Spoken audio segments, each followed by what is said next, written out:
आपने बहुत तरह की क्राइम स्टोरी सुनी होगी, लेकिन आज जो क्राइम स्टोरी मैं आप लोगों के बीच में रखने वाला हूँ वो थोड़ा सा दिल दहलाने वाला है।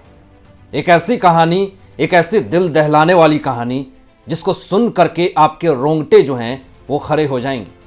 जब मैं इस कहानी को पढ़ रहा था आर्टिकल में, तो मैं उस वक्त इस घटना को बिलीव नहीं कर पा रहा था कि आखिर कैसे एक पुत्र यानी एक बेटा अपने माँ बाप की हत्या कर देता है, अपने बच्चे की हत्या कर देता है और हत्या करके उसके बाद खुद भी आत्महत्या कर लेता है। इस हत्या के पीछे की, क्राइम स्टोरी के पीछे की क्या है वजह, क्यों ऐसा उसने किया, आखिर किस लिए, किस रीज़न से, क्या इस तरह की चीज़ें हमारे भारत देश में एक ऐसा माहौल क्रिएट नहीं करती है जिसको देख करके हर एक इंसान ये सोचता है कि अरे ये ऐसा कैसे हो सकता है। आज ऐसे ही एक शंकर लाल नाम के इंसान की बात करेंगे जो कि उसने रिश्ते को पूरी तरीके से तार तार कर दिया। आपको बताएंगे ये कहानी है जोधपुर की, जहां पे ये घटना आने के बाद पूरा जोधपुर और पूरा देश एक बार सन्न हो जाता है। वो गूगल पे सर्च करता रहा और ये उपाय देखता रहा कि कैसे हत्या करने के बाद मैं स्वर्ग में जाऊंगा या नरक में जाऊंगा। इतना बड़ा सनकी कातिल मैंने तो आज तक अपने क्राइम रिपोर्टिंग में नहीं देखा। जोधपुर का एक छोटे से गांव का रहने वाला किसान शंकर लाल, जो कि 3 सितंबर से ही अपने माँ बाप और 2 छोटे बेटे को मारने की प्लानिंग कर रहा था और एक छोटा सा व्यापार था उसका और किसानी करता था और दिन भर अपने काम काज करता था। हालांकि अपने माँ बाप को लेकर के मनमुटाव और जिस तरह की उसकी हरकत थी उससे पूरा गांव जो है वो परेशान था। शंकर लाल हमेशा ये फिराक में रहता था। 2 महीने उसको लग गए कि कैसे वो वक्त आए, वो पल आए कि मैं अपने माँ बाप और अपने छोटे से 2 मासूम बच्चे की हत्या करूं। इस तरह की वारदात और इस तरह की सोच जो है वो शंकर लाल के मन में कैसे आई, वो आखिर क्यों इस तरह की हरकत करना चाहता था, ये कहीं ना कहीं अपने आप में दिल दहलाने वाली बात है। शंकर लाल को किसी को देख करके ये भरोसा नहीं हो सकता था कि वो ऐसा काम कर सकता है, लेकिन उसने जो काम किया वो सच में दिल को दहलाने वाली है। जब पुलिस ने शंकर लाल की मोबाइल जब उसकी जब्त की और उसमें हिस्ट्री जब देखी, तो जो हिस्ट्री में देखने के बाद उनकी आंखें फटी की फटी रह गई। वो सोच नहीं पाए कि आखिर कैसा शंकर लाल ऐसे कर सकता है। आपको ये भी बता दें कि शंकर लाल जो है वो अफीम की नशा करता था और अफीम की नशा करने के बाद वो हमेशा सनक में रहता था। वो पत्नी से हमेशा उसकी अनबन चलती थी और पत्नी जो है वो उससे हमेशा नाखुश रहती थी। पत्नी ने सोचा कि किसी तरीके से शंकर लाल को ठीक किया जाए, लेकिन कितना भी वो कोशिश करती, शंकर लाल का नशा जो है वो उतरता नहीं और अफीम के नशा में वो हमेशा सराबोर रहता था। तो पत्नी अनबन रोज रोज के झगड़े से वो परेशान होकर के अपने मायके चली जाती है और बार बार शंकर लाल वहाँ भी उसे प्रताड़ित करता है। बार बार अपने माँ बाप से झगड़ा, बच्चों से प्रताड़ना, इस तरह की हरकत जो है वो शंकर लाल किया करता था। क्या ये एक तरह की जो है फ्रस्ट्रेशन, क्या ये नशा के सराबोर होने के कारण इस तरह की हरकत शंकर लाल कर रहा था? ये तो कारण है, लेकिन एक और बहुत बड़ा कारण है जिसको सुन करके आपकी रोंगटे जो है वो खड़ी हो जाएगी। और इतने बड़े कांड को अंजाम देने के लिए शंकर लाल ने इस तरह की हरकत करी, अपने माँ बाप को और अपने छोटे से 2 मासूम बच्चे को मौत के घाट उतार दिया। सितंबर से ही शंकर लाल ये सोचता था कि कैसे हत्या को अंजाम दिया जाए। सितंबर से ही प्लानिंग उसकी चल रही थी कि कैसे माँ बाप और अपने छोटे से मासूम बच्चे की हत्या की जाए। तो शंकर लाल ने पहले तो गूगल पे सर्च किया कि इंसान के हत्या करने के बाद इंसान जो है वो स्वर्ग में जाता है या नरक में जाता है। गूगल पे हर रोज़ सर्च करता था, नींद की दवा और बेहोश होने की दवा, ये तमाम चीज़ें सर्च किया करता था कि कौन कौन ये दवा हैं। क्राइम पेट्रोल की सीरीज और सावधान इंडिया जैसे एपिसोड को देखता था पूरे गौर से और उसमें यह देखता था कि कैसे मर्डर मिस्ट्री जो है वो हो रही है, कैसे हत्या हो रही है और कैसे एक आरोपी बचना चाहता है। ये तमाम चीज़ें इसने सितंबर से ही शुरुआत कर दी थी क्राइम पेट्रोल और सावधान इंडिया जैसे वेब सीरीज को देखना।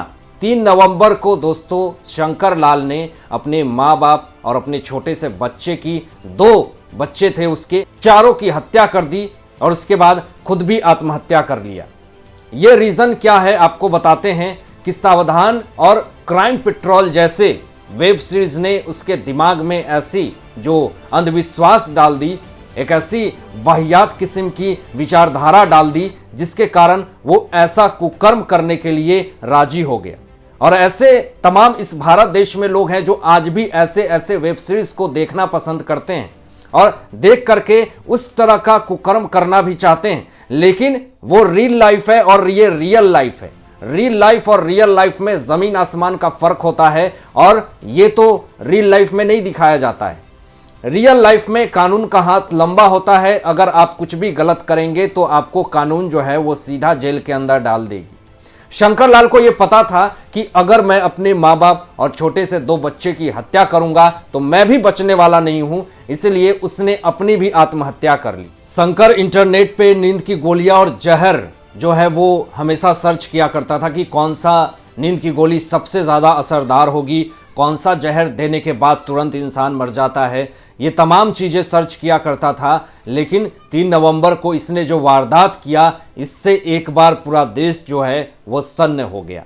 पूरे जोधपुर के लोग जो हैं वो विश्वास करने में असमर्थ थे कि आखिर ऐसा एक बच्चा, एक बेटा अपने बाप और माँ की हत्या कैसे कर सकता है, एक अपने जन्म दिए हुए एक औलाद को कैसे मार सकता है और इतने मासूम से छोटे से बच्चे की मौत कैसे घाट उतार सकता है। ये बहुत ही सोचनीय है, जिसको सोच करके आज कहीं ना कहीं पूरे देश में एक मैसेज तो जाता है कि ऐसे तमाम जितने भी कुकर्मी कांडी हैं उनको एक बार तो आगाह ज़रूर करना चाहिए कि अगर बुरा करोगे तो उसका नतीजा भी बुरा होगा। शंकर लाल का इतना क्रिमिनल माइंड इसलिए हो गया था क्योंकि वो क्राइम पेट्रोल और सावधान इंडिया जैसे वेब सीरीज को देखा करता था। जब उसको घर पे समय नहीं मिलता था तो वो किसान तो था ही, अपने खेतों में जा करके क्राइम पेट्रोल और सावधान इंडिया जैसे वेब सीरीज को देखा करता था और उसमें ज़्यादा चीज़ें दिखाती थी कि कैसे किसी की हत्या करनी है, कैसे किसी को रास्ते से हटाना है। और वो क्या करता था शंकर लाल कि पानी में नींद की गोलियां मिलाता था, जहर मिलाता था और वो हमेशा फिराक में रहता था सितंबर से ही कि कैसे अपने माँ बाप को हत्या करें, अपने बच्चे को कैसे हत्या करें। शंकर लाल इतना ज़्यादा सनकी और इतना ज़्यादा मेंटल था क्योंकि उसको, शंकर लाल को पत्नी से जो है वो हमेशा अनबन चलती थी, लेकिन फिर भी शंकर लाल अपनी पत्नी की हत्या नहीं करना चाहता था। और सोच लीजिए कि उसको पता था कि मुझे अपने परिवार को ही ख़त्म करना है और परिवार को ख़त्म करने के बाद मैं खुद नहीं बच पाऊंगा। वो हमेशा गूगल पे सर्च किया करता था कि विधवा होने के बाद मेरी पत्नी को कौन से पेंशन मिलेंगे, कितना रुपया मिलेगा। मतलब इतना ज़्यादा मेंटल, इतना ज़्यादा सनकी, आखिर कैसे एक वेब सीरीज़ यानी जो सावधान इंडिया है और जो क्राइम पेट्रोल है, ऐसे वेब सीरीज देख देख करके क्या इंसान इस तरह की हरकत करता है? क्या अब ऐसे चीज़ों से बचने की ज़रूरत नहीं है जो हमारे दिमाग को, विचारधारा को निगेटिव कर देती है? ऐसी चीज़ें आखिर क्यों इंसान देखता है? ताकि क्या वो वैसा ही करे इस समाज में? क्योंकि जो इंसान विकृत चीज़ों को देखता है वो वैसा ही करने की सोचता है। अच्छी चीज़ों को देखेंगे तो दिमाग में भी अच्छाई भरेगी। लेकिन जिस तरीके से शंकर लाल सावधान इंडिया और क्राइम पेट्रोल जैसे वेब सीरीज को देखा करता था और बिल्कुल वैसी ही वारदात करने की सोचता था, क्या ये हमारे भारत देश के लिए एक काला धब्बा नहीं है? ये तमाम सवाल जो हैं वो आज इस केस में सवाल खड़े हो रहे हैं। शंकर ने क्या किया कि सारे जितने भी अपने परिवार हैं, माँ बाप और अपने दोनों बच्चे को नींद की गोलियां दे दी और ये कहा कि आप लोग खेतों में काम करते हैं, थक जाते होंगे, इसलिए ये नींद की गोलियां खा लें। और टंकी में जहर मिला दिया, टैंक में, ताकि जो पानी पिए लोग तो उससे मर जाएं और मैं भी मर जाऊं।